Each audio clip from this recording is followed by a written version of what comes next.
Welcome to the Metal Detecting Podcast, brought to you by XP Metal Detectors. We're digging the plugs and pinpointing the topics you want to hear. Now here's your hosts, Dave Kimball and Grant Hansen.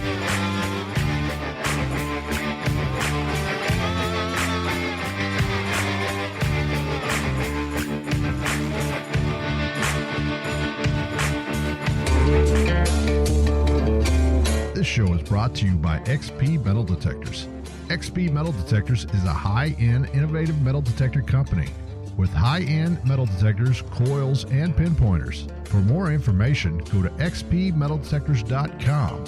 For a dealer near you, try a Google search or go to xpteamusa.com.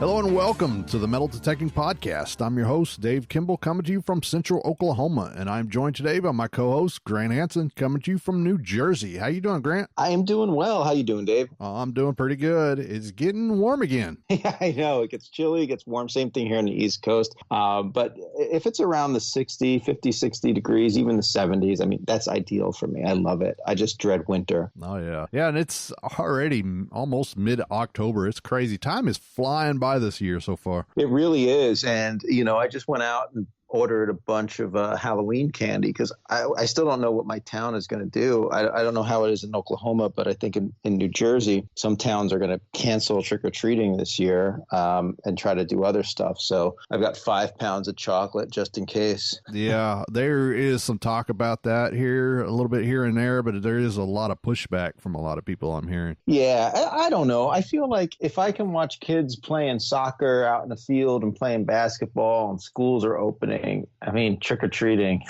that's not any worse than those things. So. I know. You got to wear a mask anyways, right? I mean, right.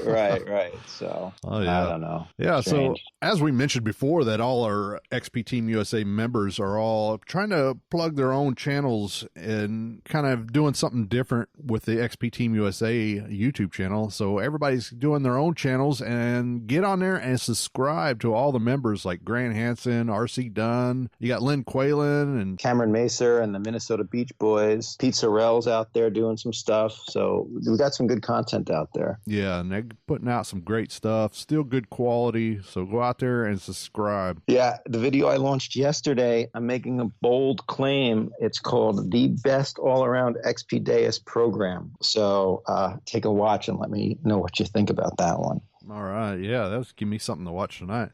All right. Tonight we talked to Dan Camacho of Arctic Diggers, and this is a very interesting guy. He's up in Alaska hunting, finding some great stuff up there, and when we get back, we'll talk with him a little bit. Yeah, I'm excited to hear about they're real-life adventures. He's out in the remote tundra. It's cold. It's wet. He's finding really cool relics. I want to hear all about these cans that he finds. I think he's got a lot to talk about. And he was a fellow Okie at one time, so I hear. That's right. They say the best detectorists come out of Oklahoma. I don't know about that, but yeah, okay. All right, when we get back, we'll talk with Dan.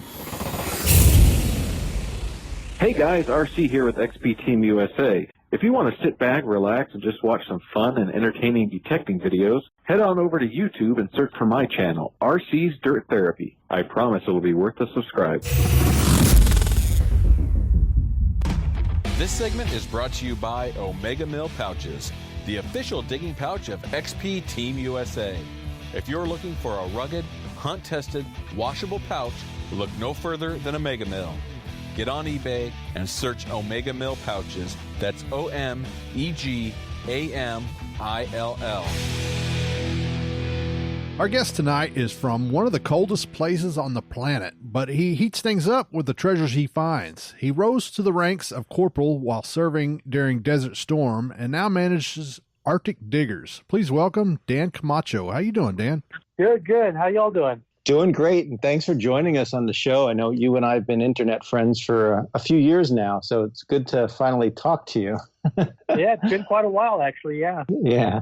So we got a lot of questions about detecting in Alaska, but first, let's go back to the beginning. And I think Dave will appreciate this because he's an Oklahoma boy.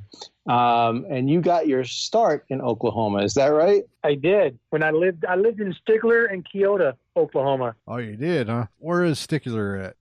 South of Muskogee. All right. Yeah, just head south for a ways, and then it's a little towards the east. All right. You metal detect in Oklahoma? I did for a little while. It was just really, I think I told Grant before what happened was I had rolled a semi and I kind of went through the driver's side window there a little bit, and my hip did, and it kind of crushed a couple of vertebrae. So I was laid up pretty bad. And I couldn't even stand up to walk because of your upper body weight is on your spine, and it was too much for me. So, being the Marine that I am, I got to fight it, because I'm going to win. And what happened was I traded a shotgun for a metal detector. And I thought that is going to get me out, on my feet and out of the house, and I can use it like a crutch. So I would try and walk out of the house, and I'd walk across to the neighbors' yards, and I started knocking on doors, and eventually I started getting my strength back to where I could stand up longer and longer and walk. And it just blossomed from there. Oh, wow. Yeah. So you're from Oklahoma, or did you just live there for a small time? I just lived there for a little while, working. Okay. Well, I'm glad. It looks like, I see your videos and I've followed you for years. It looks like metal detecting helped get you back on your feet, and you seem to be swinging pretty well now. It did. I still got my issues with my back. Nobody sees that really. Even to this day, just before my back surgery, my digging buddy, he would actually at times have to help me stand up. I'd be stuck sitting there on the ground, and I'm like, dude, I need your help. He'd come over and pick me up and help me get back up, and then we'd take off, again. Sometimes we ended up miles from the truck.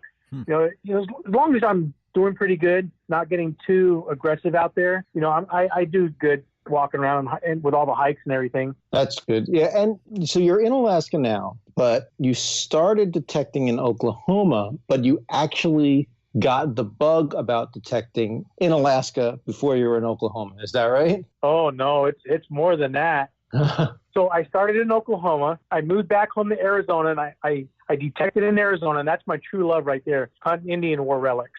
And then my girlfriend at the time, which is now my wife, she joined the Army, and the way we got married was, well, we want to be together. I don't want to marry you, but I have to ask you to marry me because we want to be together. So we got married, and since she moved around being in the military, I was able to hunt, Oklahoma, Texas, Arizona, New Mexico. We moved over to Virginia, started hunting a lot of Civil War relics over there, and I hunted Georgia, Tennessee, Arkansas, Virginia, West Virginia. I don't even know what else.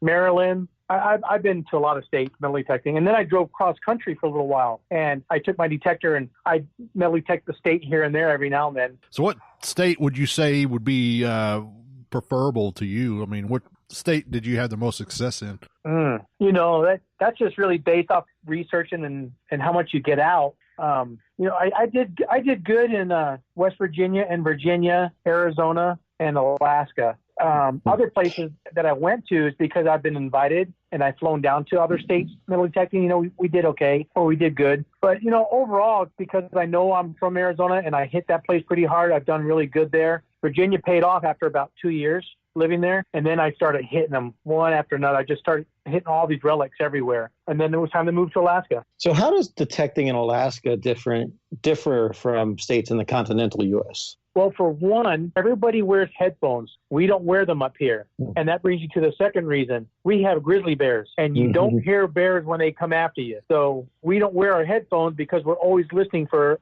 a bear charging us, or, that way, because it's so thick up here too, we tend to hoop and holler at each other a lot, trying to figure out where each one of us is at, or we try and stay within sight of each other, which is kind of hard, but it's mainly for the bears. Do you think the high tones and the low tones of the machine going off, you think that'd be more of a deterrent for the bears itself, or you think that would more attract them to their curiosity? The bears up here, it's so desolate up here. Bears, they don't know what you are, so they just come in. They don't care if it's a machine or you. They come in to see it's something they want to eat on or whatever, and they don't like it, they just leave. So thank God, knock on wood, that I haven't run across a grizzly yet like that. We have seen bears, even out hunting. I've actually been charged twice by grizzly bears, and that could just happen drop of a dime, anytime, anywhere, any place. So when it comes to the detecting, and I'm out in these far off gold miners camps, during the gold rush, I don't take it for granted. You've got to be on your toes 24/7 out there. And when it gets to the point, even my digging buddy now, he likes to wander off like miles. He might disappear for a mile or 2 miles and come back and find you, and that puts us so far apart. We don't know what's happening. And really radios don't help with how thick the trees are. And if he drops off into another little canyon someplace or whatever, radios are redundant. They don't help. So it's best just to holler. But for the most part, you gotta be bear aware all the time. Other than that, what else is different from here to there? The cold. We're out there digging when I've dug through snow, knee-deep snow just to get down and dig. Early fall, you can do that with the snow on the ground because the ground hasn't exactly frozen yet. And early or late spring, when the ground starts to thaw, you still got to get through the snow or only hunt south-facing slopes or just under the pine trees. For whatever reason, the pine trees put off some heat, and it actually thaws the ground out underneath the trees. And the snow itself kind of insulates the ground a little bit too, right? It does in the fall. So it's like the ground's not exactly frozen. We might hit freezing temperatures, but the ground's not frozen. There's not enough moisture in there yet really to freeze it, and it's not that cold. So when the snow hits, it does insulate it. So it's nothing for us to, like I said, be in knee-deep snow and you just kick the snow around and then you dig your target and you're good to go. And that's why we walk around with bottle probes all the time. When we're digging, you can just poke it in the ground. Oh, it's frozen, and you move on. So you find someplace that's nice and soft, So how many months do you get of thawed ground out there? If I push the issue, which I tend to do that, I've actually hunted. The earliest I've ever actually metal detected and dug something was, I want to say, March 29th. And the latest that year that we went digging was November something. That was kind of a freak year when it stayed pretty much warm. But typically, I would say April 1st to October, maybe mid-October at times. Way better than I thought. Yeah. For the most part, I would say March, April, May to right now, October 1st. That's soft ground. So, the other months, I push the envelope, digging in the snow and the ice and all that, looking for soft ground. But, when you want to dig, you want to dig. Don't let it, I don't let the weather stop us. Oh, yeah. I remember one time you posted a screenshot from your phone and it said like it was minus 120 or something like that. And I just, I never want to experience that. Yeah, I can't remember what that was about. But the coldest I've been in up here, in the last 18 years, the coldest I've seen up here was 61 below. Yeah, maybe that's what I was thinking of. Yeah. Yeah, it was 61 below was the coldest, and the hottest I've seen it was 90 or 91. Yeah, that's crazy. 91 is pretty warm for Alaska, I would think. Now, 60 degrees is pretty doggone warm. I'm sweating. Oh, yeah. So 90 is just absolutely miserable. Oh, yeah, I bet. Yeah. So tell us about Arctic diggers. Who do you detect with? Okay, so Arctic diggers just stem from, if you get on the internet, right, and you're looking like everyone does, what everyone else is finding or whatever, you never see anybody digging in the snow. You never see anybody digging in the Arctic conditions and the extreme weather like I have up here, let alone there's nobody on the internet then that was visible that you saw metal detecting in Alaska. So I started relic hunting, and put it this way, my borough, my county, is larger than New Hampshire, and there's another state. And at one point, I had all that territory to myself. So, picture yourself in the state of New Hampshire, and I was the only relic hunter and bottle digger. So I wanted to share that experience with everybody else, because down south, everyone's hunting plowed fields or on private permissions or yard hunting or beach hunting, right? It's all the same thing. You never saw anything like what I do up here. So it just started stemming from that, with showing a few friends, and then everybody just kept saying, you ought to make a Facebook group or something, and eventually we did. And, really the only people that take, I've taken a few people from around here that just don't have that opportunity to hunt like this. My wife goes all the time. My digging buddy, Jimmy, used to go all the time till he had his surgeries. And so he's had a hiatus here the last couple of years. But he just went this weekend with me. And then 3 weeks ago, I took a guy that flew up here from Illinois. I took him out digging. He wanted to find some cans, so I took him out can digging. So, I got some questions about some cans in a bit. But so I'm glad you do capture that stuff on film and your Facebook group. And we'll put links to that in our description here. But what challenges do you find when you're trying to film and capture what you're experiencing, especially in such difficult terrain? The challenge is there all the time. I don't even film, 98% of what we do. It's just, our temperature up here, the weather, the ambient temperature is still cool. So the batteries just don't last long. You're trying to film with a GoPro, next thing you know, it's dead. And it's like, well, Dan, it's been in my freaking pocket all this time. Why is it dead? You slap in another battery, and all that just costs more money to have extra parts or extra batteries. And then it's the weight. When we hike in on all these hunts all the time. So you have to cut down on the weight. I can't take the drone out all the time. I carry it with me all the time, but I don't pull it out on the hike. It's just too much weight. You start finding stuff, it takes up your backpack, and then you can't come out with anything. So, it's just the logistics of everything going on up here. And I've always joked around, I just need somebody who likes hiking and likes filming, and then he could just film us as we're hiking along and just capture everything, Right. That would be great. Yeah, it would be. And then, it's always wet. It rains very often up here. So, you just got to waterproof everything. So it's like you get a signal and it's like, okay, you drop the backpack, open it up, break out the GoPro, unzip it because, it was raining earlier or snowing or whatever. Turn it on. Oh, this one's dead. Slap the battery in. Okay, this one's working. You start filming, it dies on you. And it's like, oh, screw it. The phone works the best. So I end up just trying to film all the time on my phone. And then, you get so excited when you start finding some good stuff. It's like, oh, I forgot to pull out my camera and film this. And then you, like with the wife, I'm like, don't pull it out of the ground yet. And she's like, what?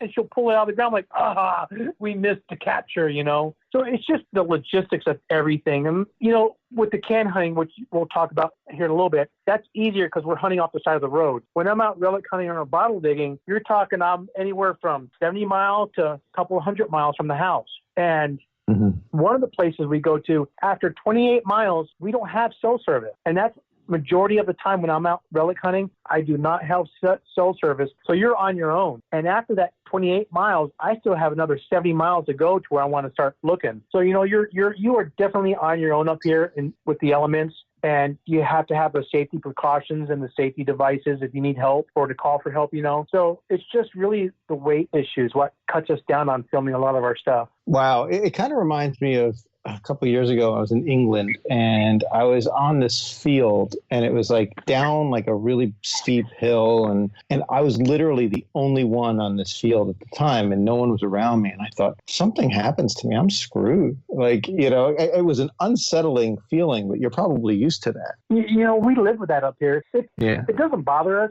It's what happens is it falls on you. If you didn't do the right thing to take care of yourself, and, we use inReaches, and that's like a safety device, it's like a GPS, and we can actually text back and forth on those things. So, two examples here. This year, I was 7 hours from here. So, after the first 30 minutes, no cell service. And I still have 6.5 hours of driving to get to where I wanted to go. Well, the road was so soft, so saturated with water as I was driving down it, my truck just dropped right to the frame. I was stuck for over 24 hours, digging ourselves out and everything, using the inReach to try and get a hold of, who were they? Not Forest Service, like BLM Rangers. It was just a mess trying to get a hold of multiple people in order to get help is what took so long to get it. And then the other time was just a couple of years ago.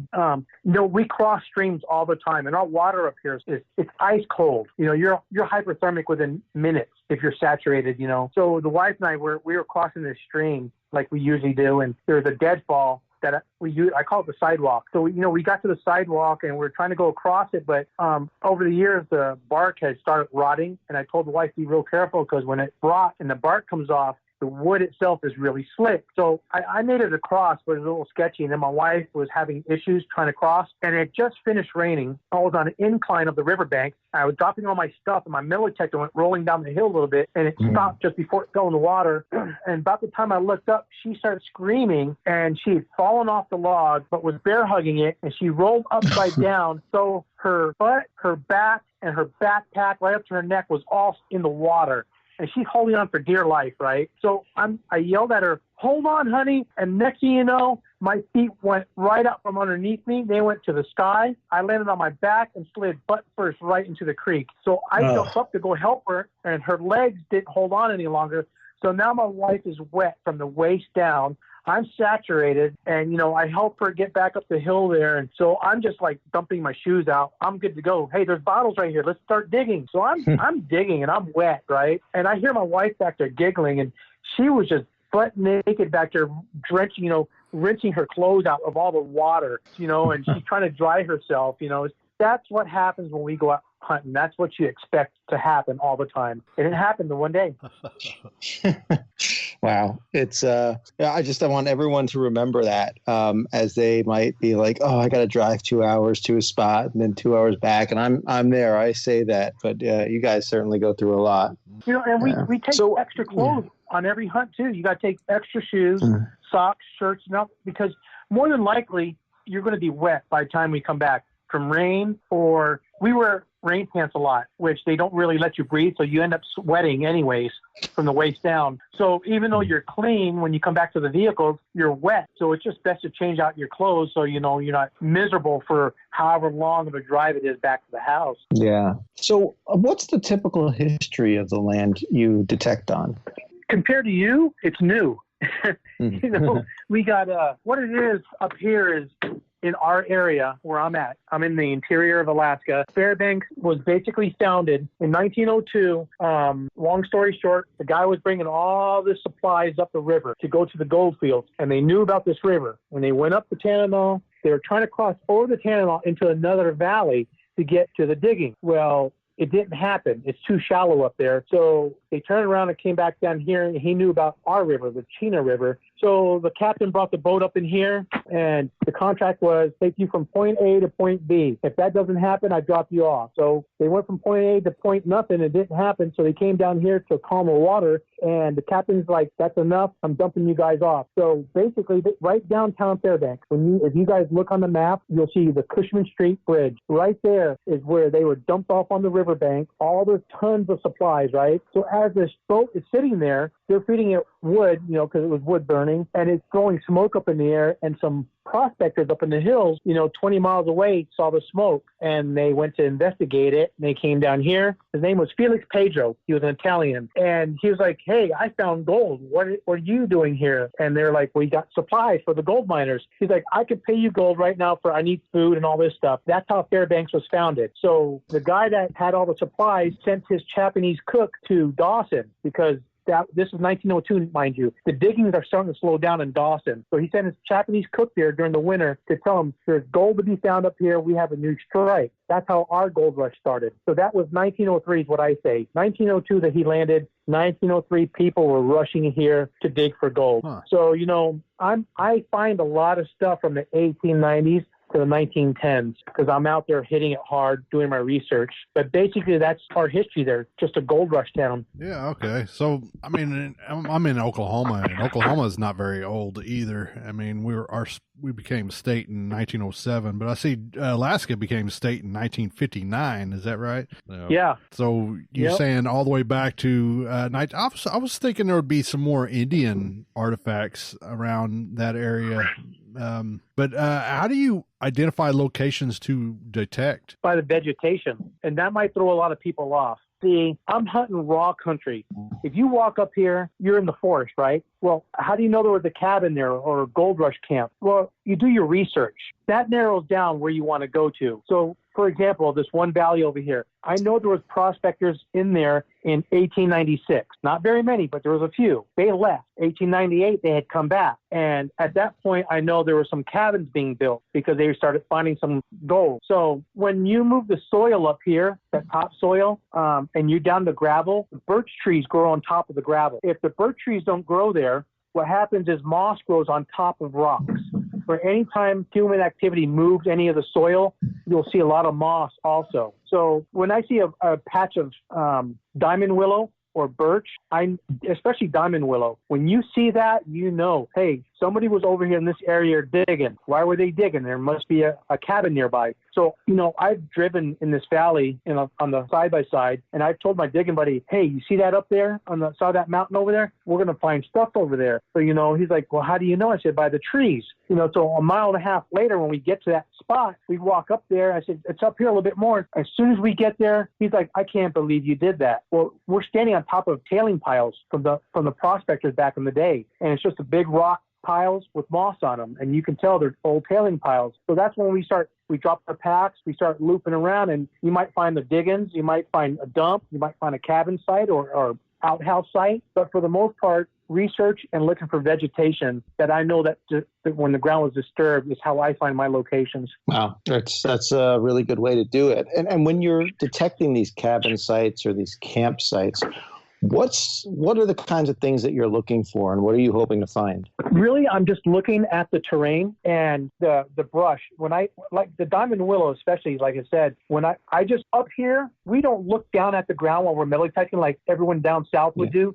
You know how you guys look at your coils and you're looking down trying to keep a pattern in the field or whatever, that doesn't happen up here because you're just walking around just like a drunk. You expect you're going to go over here, but then you turn left and right and then over the, whatever. So, and you're always looking for the bears. So when I'm looking around all the time, I'm looking for diamond willow. And that kind of tells me if the dirt's been moved, that was human activity, I should find something over there. So I'm always looking for the rust. You find the rust, you can start probing for bottles. So my goal is really, I would love to find some local embossed bottles, which when our town was founded, we were right on that verge of embossed bottles to paper labels. And being so far from the United States, it was cheaper to go with paper labels than have a mold made with embossing on it. So, a majority of our stuff is just slick bottles, but the age is there. When you find the age, hopefully you'll find something older. So it would be great to find local embossed bottles or local tokens. That's my goal. Other than that, everything else is just icing on the cake.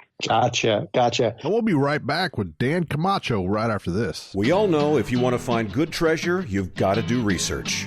HistoricAerials.com is one of the premier places to do that research. They've got the world's largest collection of United States historic aerial photos. You can compare pictures from year to year and see how topography and structures have changed over the decades. It's like having your own personal time machine. Make sure you're swinging your coil in the right places. HistoricAerials.com is free to use, but they also have subscriptions with awesome tools to help you track down treasure.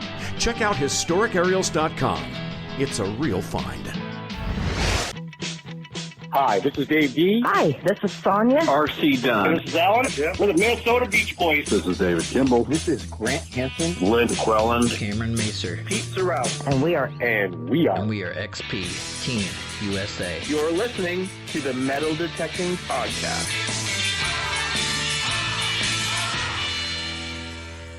And we're back with Dan Camacho. These relics that you find, maybe some of the bottles, yes, but we were talking about cans before.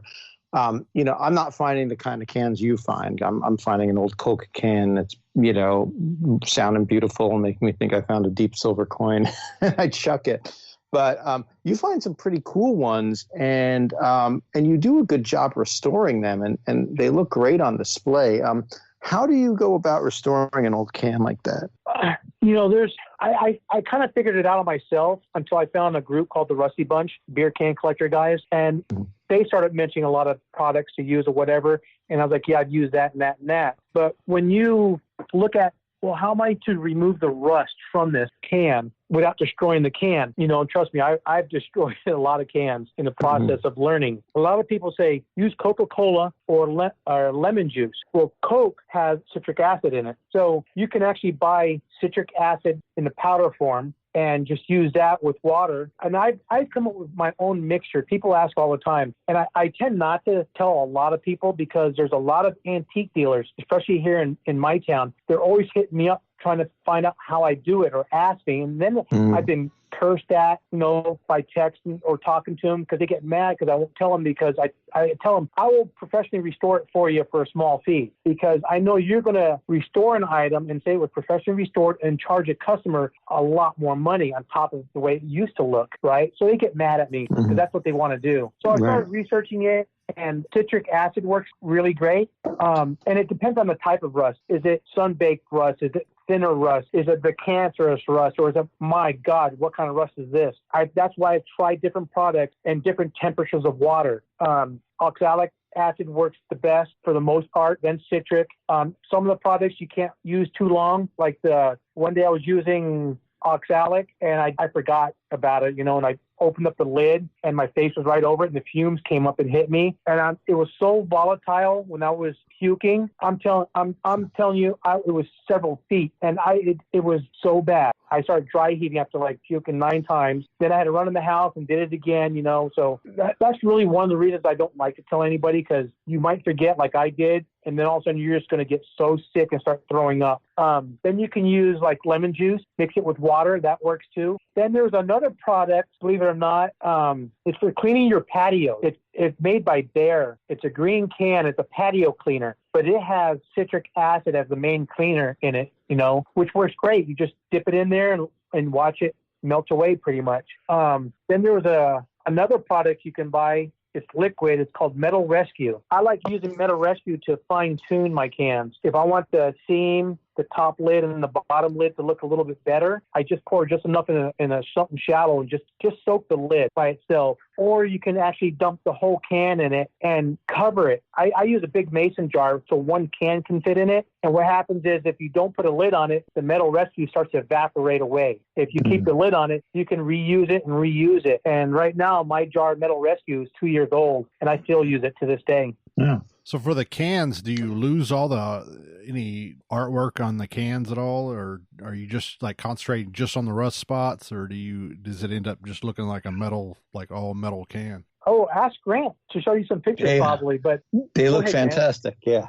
I was going to say, they look like, they still look like they've got a little bit of patina on them. So they're aged and antique, but the artwork comes through beautifully. I'm shocked. Wait, you should see the cans we just dug this weekend. I'm actually saving those cans for an article that we're writing. So that's why you see on my group page a lot. I'll say, a while back we were digging and this is what we found, or several weeks ago, is because I'm saving them for a situation if we're writing an article or something, or it takes me a little while to restore them to where I want them, But to answer your question, Dave, for the most part, if there's paint on the can and you see it right away, paint is still safe. It doesn't, the acids react with the rust and it kind of melts that rust away. So if you don't watch it and you're not paying attention, that rust does eat the paint, right? And it melts away the rust. You're going to get down to your can. The citric acid starts putting little pinholes in the metal, where it's weaker, where the rust ate through the can actually. So you got to watch what your product you're using and for how long you're using them. But for the most part, the cans come out pretty nice because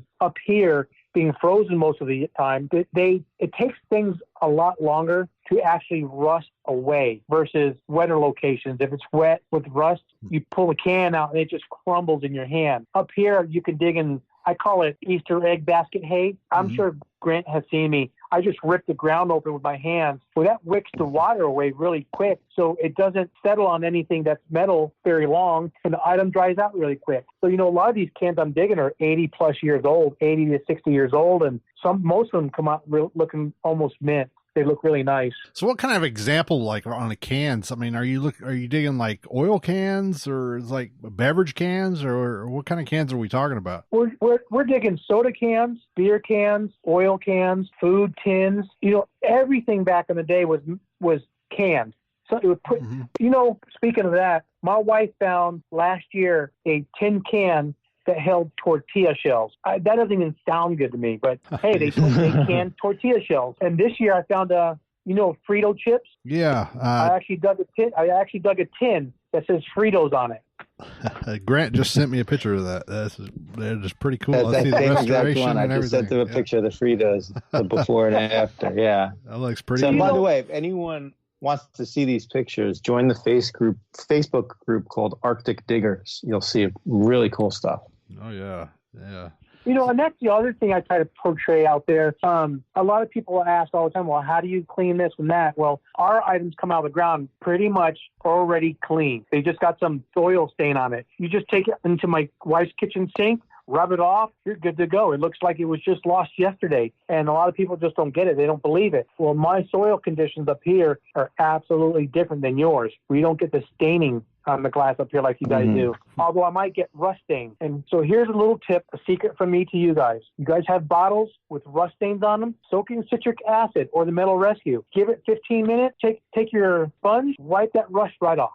Clean as a whistle. So what's the what's the damage that you decide that this can's not worth it? I mean, is it crushed, or is it dinged in, or you just throw it aside, or is it like rusted all the way through? Can you fix a dented up can? Or... I'll even restore dented cans. I think Grant may have seen some cans that would look like pancakes that I've restored, and that if you saw them, you go, there's no way you just dug that and it looked like that. But I've got before and after pictures, and like I was saying, that's what I like to show in Arctic Diggers. A lot of people just bypass cans, and the only reason why I started collecting them is because they come out of the ground up here so beautifully. I was like, I've always wanted an old can like this. Oh, that's a cool one. And then you find another one, and then all of a sudden, the next thing you know, you've got all sorts of cans or tins, log cabin tins, and you're just like, I can't believe this is from 1920 something and it's this great of a shape. So I thought, you know what? You don't see that on any of the Facebook groups anywhere or the website. So I started portraying that and showing that and getting that out there, showing people, hey, this stuff, it is salvageable. There is a market on this stuff if you guys are into selling stuff. So for the most part, a lot of my stuff that I own, I purchased it from selling cans. I've got multiples of so many cans that I can afford to get rid of all these other cans. And that's how I got my Minelab Equinox 800. That's how I bought my Garrett AT Gold, my White Stock, the Simplex, my other metal detector, all my hand digging gear I bought from selling cans. A lot of the bottles I bought for my Hutchinson bottle collection. I'm trying to gather 50 of them, one from each state. Most of that money has been from selling of cans. Great example, I just paid $1,600 for a Rhode Island Hutchinson bottle. After I purchased it, immediately I got online, I put a beer can on there on the website for sale, and I said, I've got about 16 or so of these left. I've been happy with them all these years. I've got one for my collection. I'm ready to sell these off. And I've got like 25 different people that they're waiting on me right now to give them a price on these cans. So if I sell those cans, it paid for that Rhode Island Hutchinson. So my wife sees this as a good trade-off. No money out of our pocket. Yeah, that's pretty cool. So yeah, the cans, you can salvage the cans. It doesn't matter if there's paint on them or not. I've had cans that were like, I call them mystery cans. What the heck is this? I'll save it just in case. And these cans, they help you date a site also.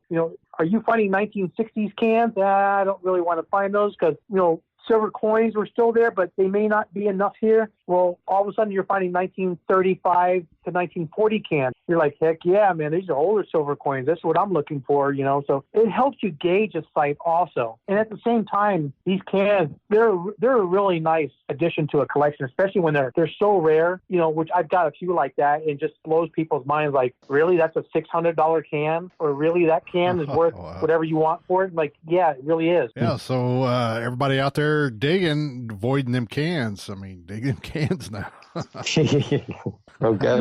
there is a can book out there. There's books for everything. Oh, yeah. Relic hunting and all that, right? Yeah. There's a book out there by Dave Tanner. He follows me in my group. It's called Can Collectors, something like that. I think it's called Can. Yeah, I got the book right here. I loaned one out and I bought his new one. It is called, got the book right here. It's called Collectible Soda Cans. The third edition is the newest one. And in that edition, I have 4 or 5 cans that are in that book that either he didn't have a photo of it, or the wording he had in the book was partial, and I gave him more wording of a book, or on the can, I'm sorry. Or he wanted a picture of the top of a can because they're called vanity lids when they got a lot of paint on them. And he's got several of my pictures of vanity lids that are in his book. So, it did help digging cans to get it out there to show people. And you'll be blown by the prices on some of these cans that are out there. And I'll give you a great example right now. I have a cone top Nesbitt's orange can up here on the shelf I'm looking at, 1951. It's the only year that can was made. Wow. That can was only sent to the state of Alaska. It never went anyplace else. The book price is really low. It's $500 or $600 for that can. But here's the thing. That can is so rare that if you're willing to pay $800 for a plane ticket to come up to Alaska to attempt to try and find one, either that or you're going to pay my price, because now you have to take time off from work, get a hotel room, rent a car, you're buying all your food, and you're going to try to find one of these cans. So really, that price in the book is really underrated, where I could ask whatever price I want on that can, and someone who wants it that bad, they're going to pay for it, and they will. Yeah. Oh, yeah. I mean, it's just a whole new interest to me. I mean, something I never really even thought about, but it's just so interesting. And it is, I've dug them old cans, here and there, and I think, oh, that's really cool, really cool looking can. But I never thought about it. I mean, but I never really dug anything that looks full and something like off the shelf. But like you're talking about restoring them and everything. I mean, that's just a whole new interest for me now. Yeah, and it's a bug. It's going to attach itself to you like a leech, and you're going to go, holy cow! But it's worth it. It really is. It does. And the cans, if you guys dig cans out there and they're rusted, and let's say there's just a spot the size of a dime, and you say, oh, I think I see paint on that, but the rest of the can is rusted, and you chuck it, that's wrong. You could still probably more than likely salvage that can and get it cleaned enough where you could tell what it is. And there's so many rare cans out there, honestly, that these guys in the Rusty Bunch, they buy these cans. I've de-dented cans. I've ground the lid off so I can roll the can again and get the dents out of it, pop the lid back on, and, I sold that can for $140, something I dug out of the ground, and I restored it. Most common one. That does not mean, a restored can doesn't mean anything to anybody. It's just part of the story and the history of that can that they want. And there's I can name probably 20 guys, if not more than that right now, that they want to purchase a can just for me to have one in their collection because of what I do and what I find up here with my cans. It's kind of, I don't know, it's kind of a weird honor, but I give away so many cans at the same time too, but it helps to be able to pay for gas. Yeah, the most common one I find is the old Coors can that's got the puncture opening on them. Yeah. The church keys, the little triangle on top, on the top, instead of the pull tabs. Right. That's what I should be saying. It's the all steel cans. They went from a cone top to a flat top, and they used a church key to pop it open. And the reason why is the older ones just look like a church steeple. That's why they're called a church key, but you find those older cans, they were first canned in 1935. So, you're going to think you're at least in that 1935 range when you find these cans like that, or you're hoping so, but trust me on this. There's many cans out there that are rare from every state. Yeah, that's interesting. Yeah, so let's move on. As for relics that most people like me hope to find, tell us a little bit about the Confederate belt plate you have found. Oh yeah, that was moving to Virginia, that was my thing. It's like I can find Civil War stuff in Arizona. I do it fairly often. What people don't realize that when the Civil War ended, a lot of that stuff went west until supplies were exhausted, and that went on to about 1872. So all the Civil War relics that you're finding out west of the Mississippi, it's just leftover stuff from the Civil War. It's Civil War relic. Maybe it wasn't used during the Civil War, but that's the period it came from. Mm-hmm. So with that westward movement, I could find that Civil War stuff in Arizona. And when we went to Virginia, I was like, man, I've got to find some. That's what I really want to do is find some bullets, hopefully a plate. And I was really thinking a U.S. plate. That's a start. Anyhow, I was digging under some power lines, and you might find this weird, but when you start getting close to power lines, your machine starts getting all crazy and chattery and all that. Oh, yeah. What I did was, and people try and stabilize it, turn down the sensitivity a little bit, play with the threshold a little bit, you bounce around back and forth trying to stabilize as best as you can to where you could put up with it, right? Well, believe this or not, what I did was I did all that, but I held my coil up in the air at the power lines, and I pumped it back and forth, and I tried ground balancing it to the signal in the air and stabilizing it that way. And then I was able to actually hunt the ground with a threshold, but it was a constant hum. Trust me, it was irritating, but it paid off. And I dug this Eastern Theater egg plate style Confederate plate over in Dumfries, Virginia, and it was just a few inches down. And that place has been, apparently, it's been so old and hunted so hard, people just give up because they don't want to put up with all that noise. And I stuck with it and tried something different, and it paid off. I can just see a bunch of us now trying to ground balance against some power lines. I'm going to try it next time I'm having issues. I don't know anybody else.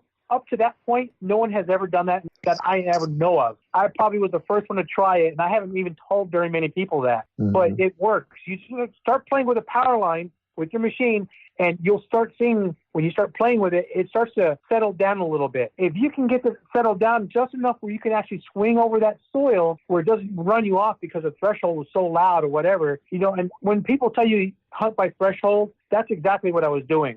But the threshold didn't just do it like a woo. Mine was more of like woo, woo. It barely made a noise, even though I had it really loud. Mm-hmm. So, it just, even though it was a shallow target, it actually came in sounding like it was really deep. So you just have to attune yourself to your machine. Yeah, yeah. And, speaking of other cool relics, what's the story behind your 10th Cavalry Troop B collar tie? Oh, I love that stuff. That's Buffalo Soldier stuff from Arizona. And the Buffalo Soldiers, they chased Geronimo a long time and dealt with Apaches a lot, and they ended up in Arizona because no one else wanted the black soldiers per se, So they ended up in Arizona, which was just a miserable place to be in the first place, but they're fantastic guys. I grew up around the Buffalo Soldiers, and we actually have a thing back home called B Troop, and B Troop to me means Buffalo Soldiers. Okay, that's just the way I like to look at it. So you got A Troop, B Troop, C, et cetera, right? Well, B Troop to me is Buffalo Soldiers itself. And over by the old base there, those guys, they were off the reservation a lot. So you get permission here and there. You find the old what would you call them again? You have to you can get them from like DC. You get online and you do the National Library over there. They're old post returns. So, every month they would send in their notations, I guess you could call them. And then that would go to their headquarters. And then their headquarters, that's just like nowadays. That's how they transcribe all what they want in their troops. They need to move this direction. They have Apaches over here doing something. Put some troops over there. And those records over the years have been saved. And they're in the National Archives now. So you find the post returns, and you'll see where some of the guys will say, like, we are 42 miles from Fort Huachuca along the foothills of this mountain range on the south slope. And we bivouac for the night. We chased a few Apaches heading to Mexico, and we stopped at the line, and we got some troops that are going to camp out there for the night. Well, you might have 12 guys out there. Now you're going to try to find a place that they pitched a tent. And that's how I found these places out there. Just the desert's like a needle in a haystack also, just like up here, But, it all boils down to research. You got to do that research if you want to be successful. Personally, for me, I don't like to see human activity, meaning I don't like to see a building standing or a foundation standing there or a chimney stack. I love hunting those places, don't get me wrong, but I prefer not to see it. If I don't see it, more than likely no one's ever hit that place before or hunted it. That's why I believe I'm so successful, because when I find those places, stuff turns up all the time. Yeah, that makes sense. So you found quite a bit of 10th Cavalry relics. How did this happen? It's just from the troops there. Living in Arizona where they were stationed, I move around there, Arizona a lot, looking for relics. And it's amazing that when you see an old photo of some Buffalo Soldiers on a rock and a couple Apaches, you make it your life progress to try and find that location. And these soldiers, a lot of times, they're wearing wool in that Arizona heat. So, their officer that's with them might tell them, take off everything that's shiny. We might be getting into an Apache camp tomorrow, so we don't want to give away our positions or anything. So these guys might take off their insignia and just chuck it, leave it there. Who knows? It's just weird how you find stuff here and there. But for the most part, that's just how I find my stuff, is just, I might find a cross sabers from the 10th Cavalry right here, and that's it. Maybe a few bullets. Other times you might find a couple of collar discs. You just never know why you find it where you find it in Arizona. So you found so many different types of things, all across the country. What's been eluding you? What's number one on your bucket list right now? You probably will never hear this from anybody else. My bucket lister, my number one item, and it's been like this since 1995 when I first started metal detecting, to help me with my back. I started hunting those yards, so I was looking for coins. So I bought a coin book, and pilfering through the coin book, what can I find in my area that's realistic? I don't think I'm going to find a large cent if I move east. Until I move east. So what can I find that's more realistic to me? My number one item I want to find metal detecting is a 20-cent piece. Mm-hmm. Do you guys know of anybody who's ever found one metal detecting? I do not, no. I've seen them in the books like you have, and probably was like, oh, I didn't even know there was such a thing until I saw it in the book. I've never known anyone to find one. How about you, Dave? No, I haven't. No, I know they're pretty valuable, though. They're about at least a couple $100. I've seen more gold coins found in the last 20 years. I'm talking, at least 100 gold coins. Because I know a couple of guys that found quite a bit, just over 60 gold coins. Anyhow, no one has ever found a 20-cent piece that I know of. And I've looked and watched everybody for years until I made my group. And now I just kind of just stare at my stuff there. I don't really pilfer around looking at a lot of websites anymore, So I've never heard of one being found. Yeah, well, I believe they were only minted for 3 years or so. So they are pretty rare. That they are. Well, just like some of these cans I find. Some of these cans were only in production for less than a year. So that should tell you the value of some of these cans that I actually find. Right. Yeah. But that's my bucket list, or 20-cent coins. Well, good luck on that. Good luck. Yeah. So let me ask you a question that I ask everybody. So if you are ever given a 1-day pass to hunt anywhere in the United States, it's always been off limits to metal detecting, where would you hunt? More than likely, I would love, if it's in the United States, I would love to hunt a place in Arizona, because I like my buffalo, my buffalo soldier relics. Well, actually, that's a hard question to even answer to that one. Not Custer's last battle, because that's been hit so hard. There's a few places: Arizona, Wyoming, and in Montana. Actually, I can narrow it down to the buffalo soldiers went to Yosemite Yellowstone National Park with Roosevelt before it became a park, and they bivouacked and camped out there, and there's photos of it. That place has never been metal detected. That would be a great place to metal detect and have everything displayed, at the park. That would be awesome. Places like that should just hire metal detectors to come in and find a bunch of stuff and put it in a museum, I don't care if they want me just to detect it and have an archaeologist behind me dig it. I don't care. It would just be fun to stand on that ground and metal detect and hear that wee, wee, wee. And you're like, oh, there's something right here. It's going in a museum. Yeah, well, it was great having you on here. I loved hearing about all the cans and all your adventures and everything in Alaska, and I'd love to have you back on sometime. And I'd love to hear more about the cans and what you got going on. Oh, absolutely. I know Grant's been trying for a while. Now that he's sucking me into it, maybe he can do it again. Yeah, let's hope. I really enjoyed speaking with you, and I'll remind all our listeners, check out Arctic Diggers on Facebook, and also go to YouTube and check out their channel. I mean, you'll see a bunch of the stuff that Dan was just walking us through. It's really remarkable, the conditions and what they're finding, and it's an adventure. That it is. Thank you so much. And don't forget, Grant, I'm also on Instagram. That's right. You are on Instagram. So check. What's your Instagram handle, just to send everybody there? It's the same thing. It's Arctic Diggers.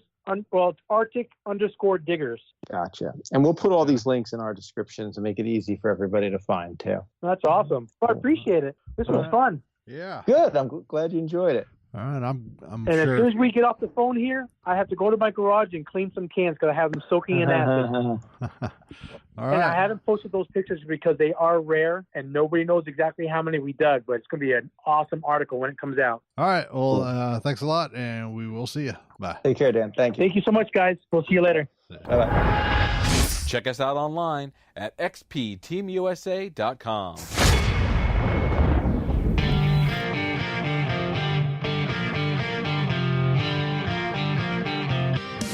XP has introduced its new ORX machine, a high-end machine at a mid-range price. The ORX has 4 factory preset programs, 2 gold, 2 coins, also 2 user programs. The ORX comes with a high-frequency coil and is compatible with the X35 coils. The ORX is now available in the USA. All right, welcome back. That was Dan Camacho from Arctic Diggers. What an interesting guy. Very interesting. I mean, I drive 20 minutes, 30 minutes to go to a property. Sometimes I'll drive 2.5 hours, but he's going hours and hours away into remote places where there's no cell service. The walkie-talkies don't work. It's just, it's crazy. Yeah, I'm a little too nervous to do all that. Just your skills to rely on, and that's it. And yeah, and I got to say, I know we all find cans and they immediately go onto our junk pouch, but I'm going to rethink every can that I find, as long as it's not obviously very recent Coke or Pepsi or something like that. There might be some good value in that. Oh, yeah. Yeah, definitely. I mean, I'm very interested in that. I'd like to buy that book he was talking about, and I would like to get the guy on the podcast sometime that wrote that book and talk to him more about cans. That was a very interesting subject, and it really got me interested. Yeah, I agree. I mean, it just goes to show you there's a collector's market for everything, and especially the way Dan was talking about these cans, there is a real history to these, and it's interesting to know that some are so rare. So what was the company like? How did they do? Why did they close?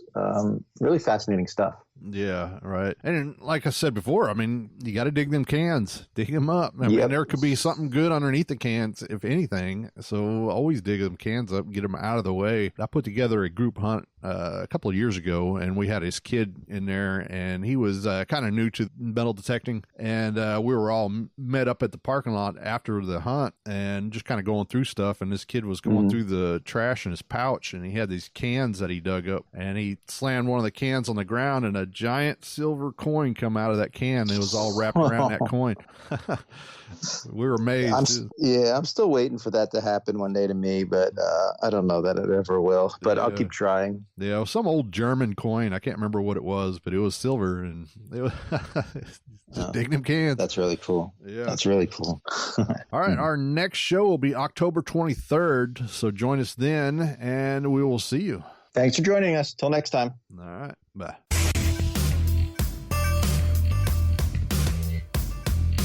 Get that permission, put the coil to the soil, and we'll catch you next time right here on the Metal Detecting Podcast, brought to you by XP Metal Detectors.